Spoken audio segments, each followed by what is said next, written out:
temas especiales. Concretamente, en esta unidad vamos a revisar acción dinámica de las cargas y rótula plástica. Esta es la clase número 5 de 28 que vamos a ver. Antes de proseguir, miremos el programa de la materia. Este programa fue actualizado en febrero del 2019.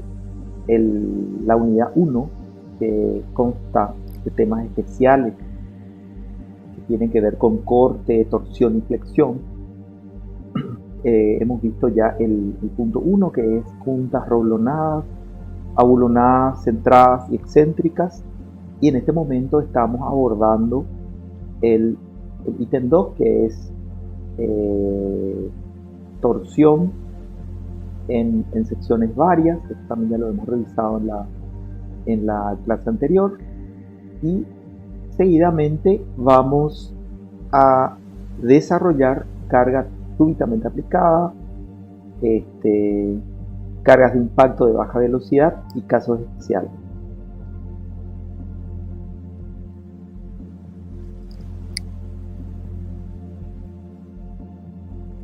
Antes que nada, veamos el índice de todo lo que vamos a ver. Vamos a repasar rápidamente la bibliografía. Posteriormente vamos a revisar la acción dinámica de las cargas. En realidad vamos a profundizar solamente el tema que tiene que ver con impactos a baja velocidad, aun cuando vamos a ver también qué pasa con el efecto de la rotación y con el efecto de la aceleración. Solamente que estos dos temas los vamos a analizar conceptualmente desde la teoría para amplificar la visión del futuro profesional en lo que es el efecto de la acción dinámica de las cargas en el dimensionamiento de estructura. Y finalmente vamos a concluir el punto con rótula plástica. La bibliografía se va a concentrar en el pop-up, en la segunda edición, también en el Timoshenko Gere Godno y Miro Libov para la parte de ejercicio. En rótula plástica, Gere Godno, y en la deformación, en la flexión, se recomienda volver a revisar el pop-up en los acción dinámica de las cargas. De las varias formas de la acción dinámica de las cargas sobre estructuras, nosotros vamos a analizar un caso particular, que es el caso de las cargas súbitamente aplicadas. En realidad, conceptualmente vamos a ver lo que significa el efecto dinámico de cargas, vamos a calcularlo y vamos a instalar temas de tal manera que el futuro proyectista pueda, en el caso que necesite, amplificar sus conocimientos para aplicarlos a sus casos de práctica especial. ¿Por qué estudiamos cargas dinámicas? Es el tipo de fenómeno más normal en la práctica. De hecho, nosotros estamos absolutamente acostumbrados a que torres, el auto, la casa, inclusive cuando caminamos, estar expuestos a vientos repentinos, objetos que caen, y estamos dentro de un elevador que sube y baja, sentimos ese efecto dinámico. Entonces, la pregunta instalada aquí es: ¿cuál es su efecto en la forma en que se rompen las estructuras?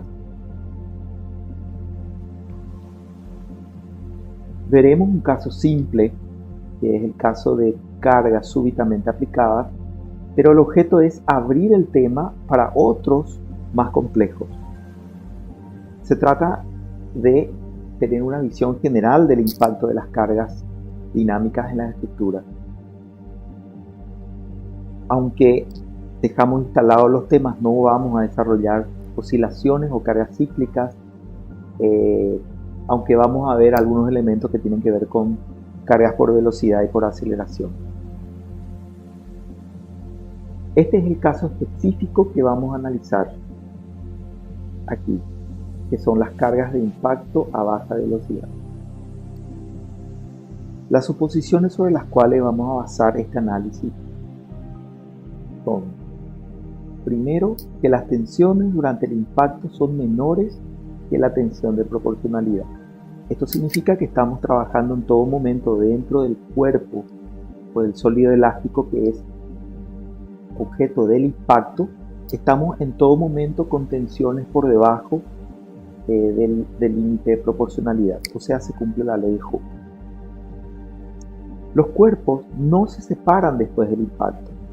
Eso significa que el principio de la cantidad de movimiento, cuando la velocidad del objeto que choca se transfiere al objeto, al sólido elástico chocado, toda esa energía cinética se transfiere en forma de energía elástica. El tercer punto es que la masa de la barra es pequeña frente al cuerpo que golpea. Y despreciamos las pérdidas de energía que se transforman en calor y en movimiento. Esta en realidad es una hipótesis simplificatoria que nos permite decir que toda la energía o todo lo que la energía que tiene el objeto se transforma en deformación, cosa que no es cierto en rigor, porque también existen pérdidas por calor y por movimiento. Pero haciendo esta suposición, lo que hacemos es conservar de alguna manera el coeficiente de seguridad a nuestro favor. El modelo básico sobre el cual lo vamos a analizar es el siguiente: una masa o un peso Q que cae a una altura h sobre una barra que es un sólido elástico. Si esto ocurre, en realidad la carga Q va a caer la distancia h y va a generar una deformación hasta el cual va a quedar quieto el sistema. A esta deformación se le llama deformación delta dinámica.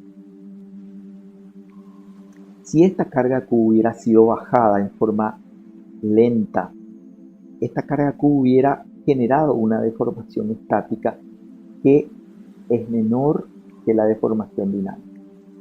¿Por qué cuando uno baja lentamente la deformación estática es delta estática y es menor que el valor de la deformación dinámica? Esto es simple, porque existe energía que se transforma en deformación. Entonces, aquí el trabajo va a consistir en encontrar una carga P, que es esta, una carga P estática tal que produzca el mismo efecto que la carga dinámica. Esto lo que pretende hacer es convertir un problema dinámico en un problema estático. El problema estático ya lo conocemos, tenemos todos los recursos para poder abordarlo. Esta primera ecuación que vamos a analizar tiene que ver con el análisis energético en la posición inicial de Q y en la posición final. O sea, en esta posición inicial, la energía potencial vale la distancia al eje de referencia, que es h más delta dinámico, o sea, este valor que está aquí, multiplicado por el valor de Q. Y por otro lado, toda esta energía se transforma en energía de deformación. O sea, esta deformación que sufre este objeto o este sólido elástico en un valor de delta dinámico es igual a 1/2 de P por delta dinámico. Esta ecuación vamos a mirarla enseguida para entenderla mejor de dónde sale.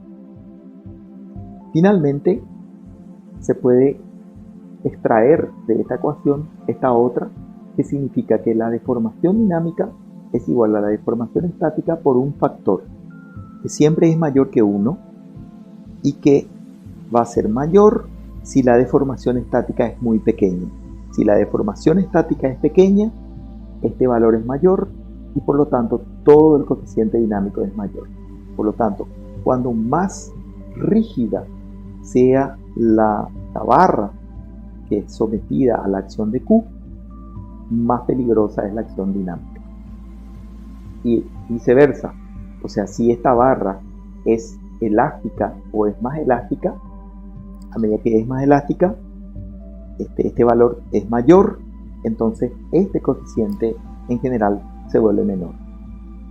Esto es un criterio bastante importante que nos permite deducir o intuir de que cuando queremos mitigar los efectos dinámicos, lo que tenemos que lograr es darle cierta capacidad de deformación a la estructura. Cuando transformamos esta ecuación en términos de la tensión, también encontramos que la tensión dinámica es igual a la tensión estática, que es la tensión que se lograría aplicando Q en forma estática, multiplicado por un factor amplificador, que también es el mismo que la deformación. Esto que está aquí es una forma en la cual podemos tener planteado el problema, pero existen otras, como por ejemplo esta que está aquí indicada, que es una barra, una viga simplemente apoyada, en la cual se le aplica una carga Q. Esta carga Q cae desde una altura h y otra vez puede aparecer una deformación estática si Q hubiera sido aplicada en forma estática, y puede aparecer una deformación dinámica si realmente toda la energía de Q se transfiere a la viga. En este caso toda esta viga es la que tiene que absorber esa energía de deformación. Aquí se comprueba que la misma ecuación que funciona aquí y aquí también vale para este caso.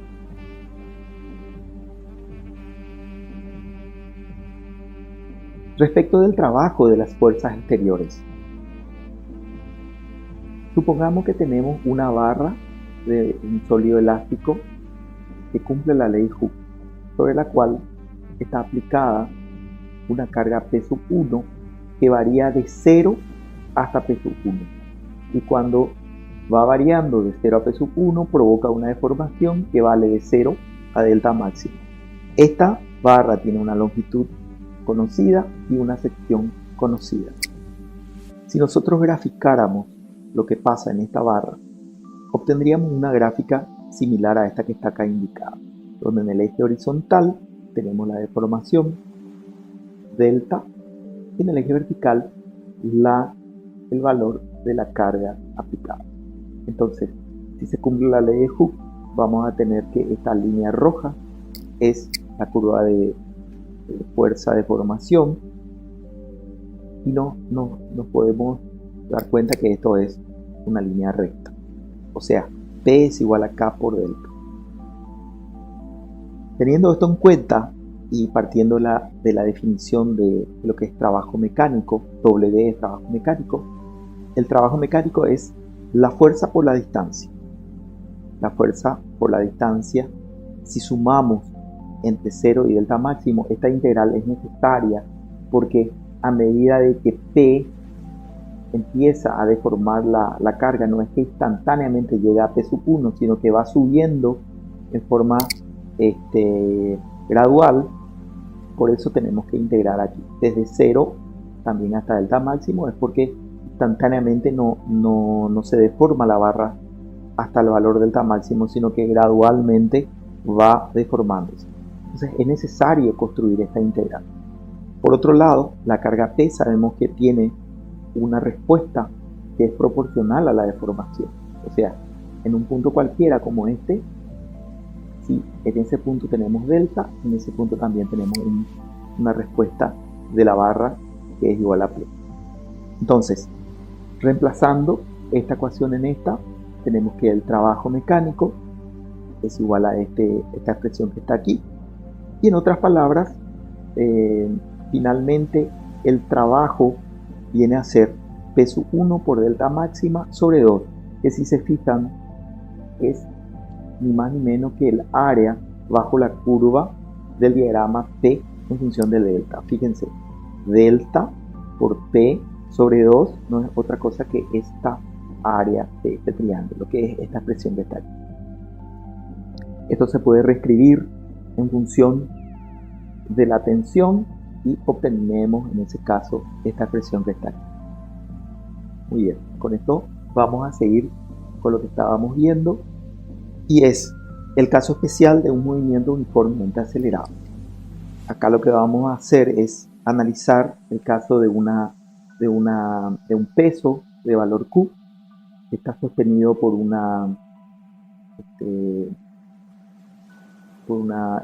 cabo sobre el cual está actuando la misma carga Q. Esto estaría en equilibrio. Si a este sistema hacemos que Q empiece a crecer tal que esta masa empiece a acelerar hacia arriba, tendríamos este caso. O sea, sobre este cabo estaría actuando una carga dinámica o una carga N que provocaría una tensión en este cabo, sigma dinámico por A, pero en respuesta de la aparición de esta N por la ley de Newton, N menos Q es igual a masa por aceleración. Traduciendo eso a una ecuación, llegamos a esta expresión que no es otra cosa que la ley de Newton, N menos Q igual a masa de esta masa que está aquí por la aceleración. Y deduciendo y simplificando, llegamos a la expresión de que la tensión en este cabo va a ser finalmente a la tensión de este mismo cabo, pero cuando está quieto, multiplicado por un K dinámico. O sea, finalmente la tensión dinámica es igual a la tensión estática por un K dinámico, donde el K dinámico es un número mayor que 1 y que depende de la aceleración. Cuando mayor es la aceleración, mayor es el K dinámico. Otro caso especial que vamos a estudiar, que es muy importante, es la acción de las fuerzas centrífugas. Analicemos el siguiente caso. Esta sería el aspa de un ventilador o de un objeto que gira. Esta es la dirección de giro. Suponemos que la sección de esta aspa es constante. Esta aspa tiene una longitud L y un ancho constante, una sección constante, y el eje de giro o de rotación es este que está aquí indicado. Para poder analizar este problema, cortamos a una distancia X y analizamos toda esta zona. Esta sería la parte del diagrama de cuerpo libre. Para poder analizar el cuerpo libre, otra vez dentro de este cuerpo libre aislamos un pedazo de esta sección donde suponemos que aquí existe una masa diferencial M. Sobre esta masa diferencial M está actuando una fuerza centrífuga que le llamamos diferencial F. Y escribiendo ecuaciones, esta fuerza diferencial F no es otra cosa que la masa por la aceleración centrífuga. Y la aceleración centrífuga no es otra cosa que el radio de giro, o sea Z, multiplicado por la velocidad angular al cuadrado. Transfiriendo esta información a esta ecuación, podemos llegar a esta expresión bastante simple que nos permite obtener cuál es el valor de la fuerza en un elemento diferencial M. Ahora, para nosotros obtener la fuerza centrífuga en esta sección, o sea, la fuerza con la cual tracciona esta aspa de, por ejemplo, un ventilador, con que se tracciona a causa del giro, cortando en esta sección, para poder calcular tenemos que sumar todas estas fuerzas desde esta sección hasta la sección L. Entonces, eso significa que la fuerza normal aquí en esta sección va a ser la integral de X hasta L de diferencial F. Y como diferencial F es diferencial M por aceleración normal, aceleración centrífuga, reemplazando términos y despejando, tenemos que la fuerza a una distancia x es igual a esta expresión que está aquí. Es una expresión que depende de x. Y en el extremo, en el punto de máxima tensión, que va a ser cuando x vale 0, la tensión es igual a esta expresión que está aquí indicada. Lo que claramente indica esta expresión que cuando aparecen acciones de fuerza centrífuga, automáticamente las tensiones también aparecen a causa de esa acción dinámica, y en este caso es proporcional al cuadrado de la velocidad angular. Cuando tenemos una rueda que gira, también podemos obtener una expresión relativamente sencilla. Vamos a ver cómo se logra eso. Supongamos que esta es una rueda. Estos que están aquí son simplemente rayos de una rueda. Suponemos que estos rayos son de masa despreciable y que la masa completamente, toda la masa de la rueda está concentrada en el extremo.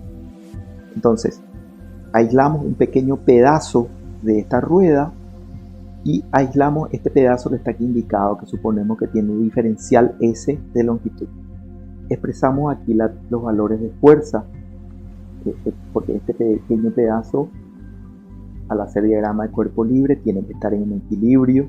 Entonces, en ese equilibrio encontramos que P aparece por un lado por simetría de estas dos cargas que son iguales, y también aparece el efecto de la carga centrífuga.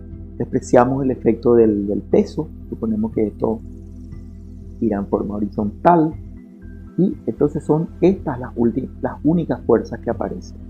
Entonces, ¿cuáles son las ecuaciones que aparecen aquí? Q no es otra cosa que la masa que gira por la aceleración.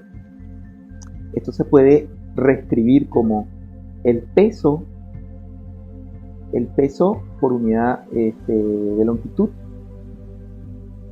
por la aceleración, y la aceleración radial de ese elemento es w cuadrado r. Por lo tanto, se puede llegar a esta expresión aquí indicada por un lado. Por otro lado, escribimos esta expresión que está aquí, que para poder entender de dónde sale vamos a en un momento deducir, y fundamentalmente sale de la composición de estas fuerzas. La sumatoria de fuerzas en la dirección radial tiene que ser igual a la masa de esta parte por la aceleración, que es la aceleración radial también. Entonces, la fuerza es la componente de P en la dirección radial, que no es otra cosa que P por seno de alfa sobre 2. Como tenemos dos componentes, se multiplica por 2. Y eso tiene que ser igual a la fuerza centrífuga. Esto debe estar en equilibrio. Por lo tanto, si la tangente de phi es igual al seno de phi igual a phi, para pequeños ángulos, esto finalmente se puede reemplazar el seno por el mismo ángulo, se simplifica el 2 y finalmente sale que P por alfa es igual a Q. Pero alfa, o sea, este ángulo que está aquí, no es otra cosa que este ángulo dividido este radio. Perdón, este segmento dividido este radio. Y reemplazando términos llegamos a que P por diferencial S igual a P, y en ese sentido también P igual a Q por R, que es esta expresión que está aquí. Entonces, una vez que entendimos de dónde sale esta expresión, reemplazamos esta expresión en lo que teníamos antes, teniendo en cuenta también que estamos buscando la tensión, que es la fuerza dividido área. Despejando términos podemos ver otra vez que esta tensión es también una función del cuadrado de la velocidad angular. Esta sería la forma en que podemos resolver un problema de una rueda que gira y que tiene los efectos de la fuerza centrífuga. Rótula plástica. Este es otro de los temas especiales que vamos a ver este semestre en resistencia de materiales rosos.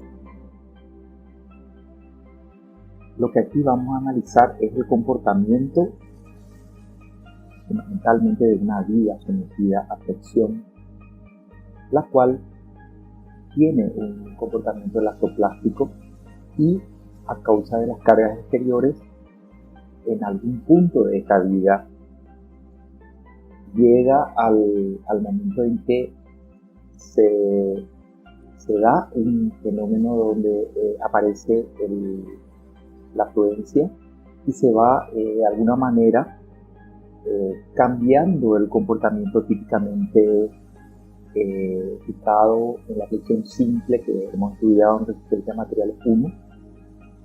Se va cambiando ese comportamiento de la sección y de alguna manera, a medida que va cambiando, también se va debilitando y llega el momento en que si en algún punto de esa estructura viga, llámese viga, sometida a cargas de flexión, si en algún momento se da que se satura porque se llegó a un momento exterior reducido a esa sección superior a un momento determinado, lo que ocurre ahí es que ese punto en la viga deja de comportarse como un continuo y cede de tal manera que puede provocar una falla dentro de la estructura. Entonces, fundamentalmente este concepto de la rótula plástica es un concepto que nos invita como proyectistas a tenerlo en cuenta en ciertos tipos de materiales, reitero, elastoplásticos, en donde fundamentalmente el hecho de poder trabajar en zonas de fluencia hace que aparezca este fenómeno. Este fenómeno que de alguna manera puede tener cierta, por decirlo de alguna manera, previsibilidad o previsión desde el punto de vista del diseño, pero también tiene que evitarse en cualquiera de los casos que ocurra para evitar fundamentalmente los fenómenos de falla. Existen varias bibliografías sobre esto. Aquí está la sugerida y es la que hicimos en la primera parte de la clase. Y fundamentalmente lo que vamos a hacer es analizar primeramente el diagrama del esfuerzo y deformación en un material elastoplástico. Como ustedes recordarán, el diagrama tensión-deformación es lineal en un material elastoplástico hasta un cierto punto y ahí se da el fenómeno de la fluencia. Esto es un comportamiento ideal, no todos los materiales tienen este comportamiento, hay algunos materiales que simplemente dándose esta curva puede llegar a fallar antes de llegar a la zona de fluencia, que son los materiales frágiles. Los materiales elastoplásticos tienen la ventaja de que pueden en los diferentes puntos de una sección pueden llegar a darse tensiones parecidas a la tensión de fluencia, y a partir de ahí, en esos puntos donde se da la tensión de fluencia, sigma I, esos puntos responden a las cargas exteriores mediante respuestas de los elementos interiores del sólido elástico con una tensión constante. Entonces, si nosotros estamos hablando de un problema de flexión, recuerden que la flexión, la tensión era igual a NI sobre I sub Z.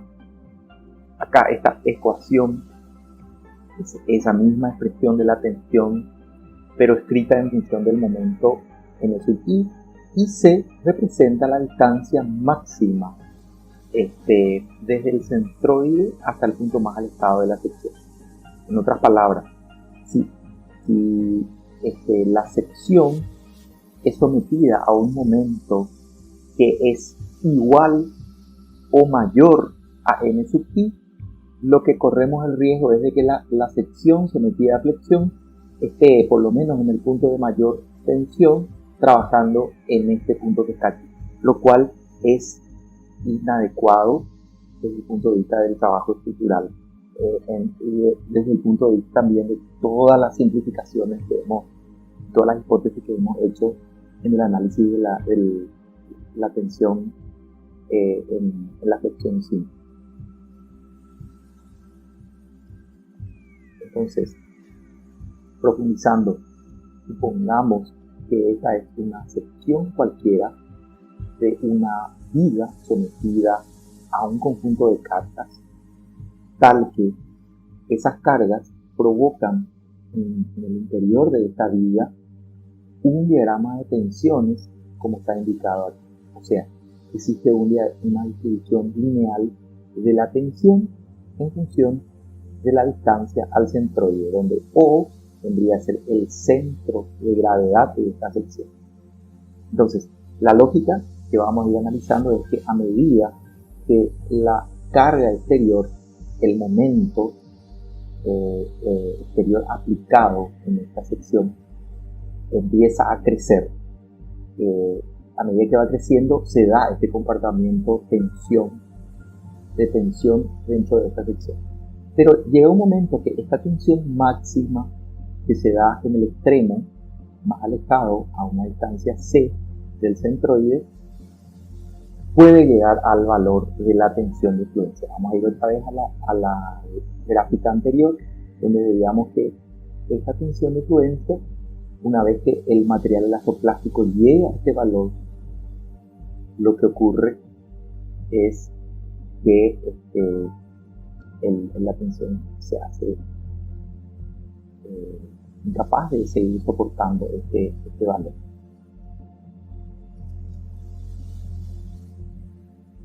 Y siguiendo con el razonamiento, si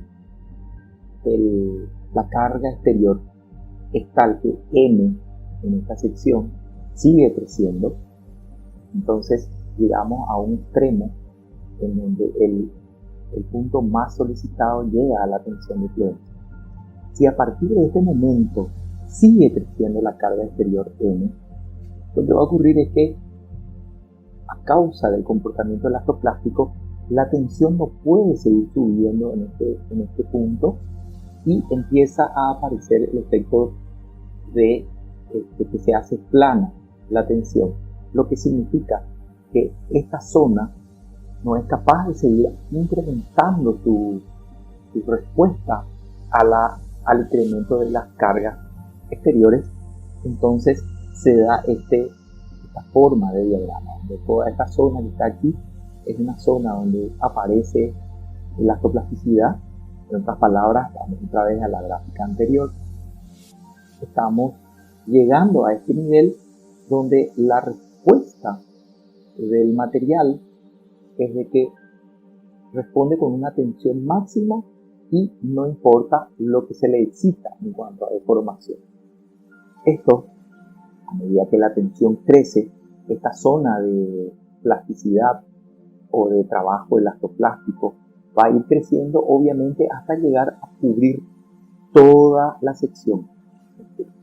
Entonces, a medida que vamos avanzando desde la sección A, la sección B, la sección C, a medida que vamos avanzando hacia la derecha, lo que vamos teniendo es que se va aplanando la curva del diagrama tensión-deformación en el caso de la flexión 5, hasta llegar al punto en que toda esta sección está trabajando al máximo y esta también está trabajando al máximo. Está al máximo en el sentido, vamos a poner, negativo, y este en el sentido positivo o viceversa, dependiendo del signo del momento vector. En cualquiera de los casos, lo que ocurre aquí es que este estado de tensiones es un estado último. O sea, si de alguna manera las cargas exteriores exigen a la sección un mayor momento de respuesta, esta sección se va a comportar como un resorte. O sea, como si fuera que en ese punto hay una respuesta del material con un momento constante que se genera de esta distribución de tensión, pero que finalmente cede como en el sentido estructural, cede y ya no es capaz de mantener una resistencia y tampoco la misma el mismo estado de la misma viga. O sea, hablando en términos en términos de estática, si nosotros tuviéramos una viga isostática y se da en esa viga isostática una rótula plástica en algún punto, eso lo que va a hacer es que en ese punto el material es incapaz de seguir respondiendo a las cargas exteriores cuando se llega a ese punto. Con lo cual aparece de alguna manera un equivalente a una rótula que hace que el sistema isostático se convierta en un sistema hipostático. Por lo tanto, la deformación general del sistema va incrementándose y esto va a colapsar. Asimismo, si tuviéramos un sistema en donde que fuera hiperestático con un grado de hiperestaticidad, de alguna manera, a medida que va creciendo las tensiones, si apareciera una rótula plástica, lo que va a convertir ese sistema hiperestático en un sistema isostático. Dependiendo de dónde esté la rótula, podría seguir funcionando o no. Finalmente, aquí tenemos la descripción de cada una de estas láminas y vamos a seguir avanzando en el análisis. En el caso, vamos a retroceder otra vez, en el caso final, donde toda la sección trabaja en la zona de fluencia, lo que tenemos es nuevamente la sección, toda la parte superior trabajando en un sentido, por ejemplo tracción, y a un valor de tensión sigma pi. Estamos suponiendo que esto es un material en donde la capacidad de fluencia a la tracción y a la compresión es igual. Todo este volumen de tensión tiene por resultante, por ejemplo, una fuerza representada por este vector azul que le llamamos C y que está aplicado evidentemente en el centro de gravedad de esta sección, que viene a ser este punto que está aquí indicado. No es el centro de esta distancia, sino es el centro de gravedad de esta sección. Análogamente, en la parte inferior, todo este volumen de tensión genera una respuesta, que es una fuerza normal aquí indicada como T, aplicada a una distancia super. Obviamente esta sección está en equilibrio. Entonces, el momento exterior tiene que ser igual a la integral de las tensiones respecto de todo el área. Esta ecuación, hasta este punto, es la ecuación fundamental de equilibrio del procedimiento general de la resistencia a los materiales. Ahora bien, cuando descomponemos esta ecuación en la zona superior y en la zona inferior, llegamos a que durante toda el área A1 la tensión es constante, en toda el área A2 la tensión también es constante, y se puede generar esta ecuación simplificada donde el momento, al cual ya le llamamos momento plástico, porque es el momento último que hace que toda la sección trabaje a momento plástico, viene a ser igual a la tensión de fluencia multiplicada por el área total, que es el área completa de toda esta sección, por la semisuma de los centroides de las dos áreas. Entonces, esto puede verse aquí, una demostración sencilla, y esta ecuación final nos permite calcular un valor que es el momento plástico, un valor que más que nada nos sirve como límite o como referencia de un número al cual no deberíamos llegar, o que si llegamos en algún punto de la sección, la viga no será capaz de dar respuesta a los incrementos de cargas exteriores más allá de este valor de momento plástico. Por eso es que justamente se le denomina momento plástico. Repasando un poco los conceptos que hemos estudiado anteriormente. Por un lado tenemos el momento de fluencia, que es el momento justo antes de que la sección deje de trabajar linealmente. O sea, el momento de fluencia es aquel que hace que toda la sección trabaje según una respuesta que es la deformación clásica que estudiamos en la tensión, en el análisis de tensiones de la flexión simple. Por otro lado, el momento plástico se da por esta ecuación que acabamos de ver también, en donde la diferencia entre este momento de fluencia y el momento plástico es que el momento plástico define en realidad un límite hasta el cual se puede aumentar la exigencia de trabajo de una sección determinada, más allá del cual la respuesta de esa sección es tal que no puede seguir incrementando su respuesta al incremento de carga exterior y queda constante. Por lo tanto, se deforma en forma, digamos, en donde el punto donde se supera el valor del momento plástico se convierte en una rótula plástica. Entonces, la fórmula es esta. Y hay otro elemento interesante que se utiliza en el análisis, que es el cociente entre el momento plástico y el momento de fluencia. O sea, este número es un número tal que cuando más lejos estamos, por supuesto, cuando el momento de plástico está más lejos del momento de fluencia, tenemos cierta comodidad en cuanto al diseño.